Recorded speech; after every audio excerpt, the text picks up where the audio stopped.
everybody, welcome back to another session of the Hopry. My name is Starr, and today I'm working my way through a bottle of Gueuze. In fact, this is from Drie Fonteinen.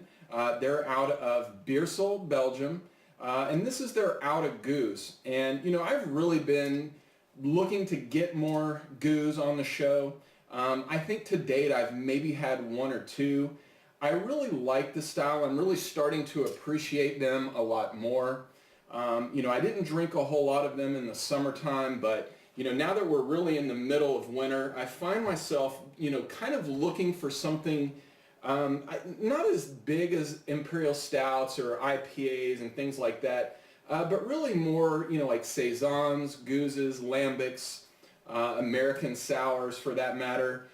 So today I was sitting here drinking this Oude Gueuze, and I really wanted to share it with you guys. I wanted to get it on the show because I'm really enjoying it. It's a beer style that, you know, in the past I've said probably about 95% of the population probably won't like these. They are very tart. They're very funky. But anyway, the Gueuze style is a style of beer where they take 3 years of lambic, so a 1 year, a 2 year, and a 3 year, and they blend them and age them in oak. And this particular bottle as well, even this style, you can see on the back of this bottle here, it says that it was bottled on December 12th of 2009. So that's roughly a year from the time that I purchased it.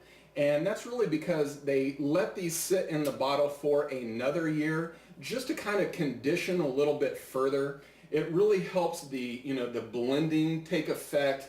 It also helps the beer dry out a little bit, which, you know, I think these types of beers really need to be dry because the point of them is to not really have any sweetness. But anyway, let me go ahead and pour some more here so you guys can kind of see really what we're working with. And you know, I like to pour these fairly vigorously because I really like to get, you know, a really good amount of, you know, head formation on the top of the beer. Now I have had this one open for a little bit, and the reason is that, you know, I really wanted to open the bottle a little bit cold, and I wanted to kind of let it warm up as I worked my way through the bottle. And I think really as I'm getting to the bottom now, it's starting to get to that temperature that I really, really enjoy, which is a little bit colder than cool.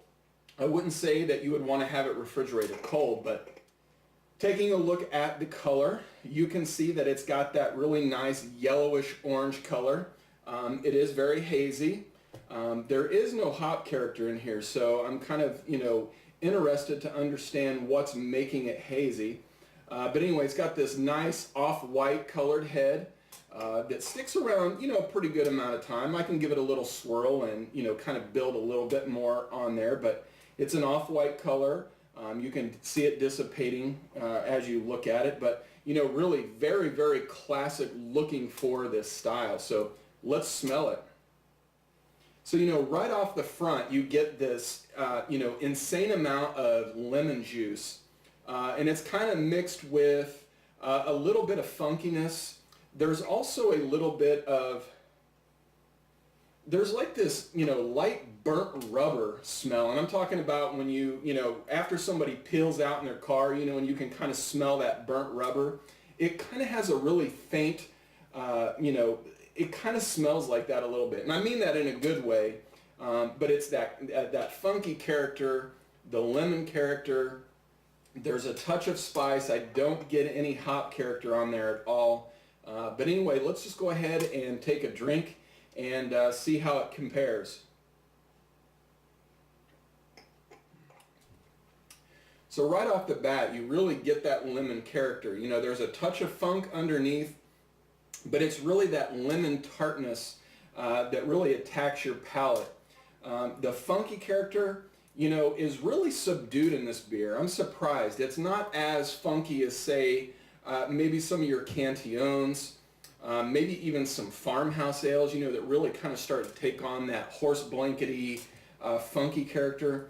This one's a lot softer. It's a lot more mellow. And I think really the blending process that this goes through really kind of helps it maintain, the perfect amount of acidity and everything that you would really look for in this style. Really good mouthfeel. It's not a light beer. It's not quite medium bodied. It's somewhere in between. But overall, I really, really like this beer. It does just about everything perfectly. Like I said, it's not too tart. It's not too funky. Everything just really melds together nicely. And I think it's, probably something I'm going to go out and buy a few more of these, because I do want to point out that they actually say on the label here that this is good for at least 10 years after bottling. So, if you're looking for something to pay $8.99, $9.99 for something like this, throw it down in your basement in a box and forget about it for several years, and then come back and see how those, taste with even more age on them. So I think that's probably what I'll do with this beer. But for right now, I'm going to go ahead and sit here and enjoy the rest of this one. So we'll see you guys next time. Cheers.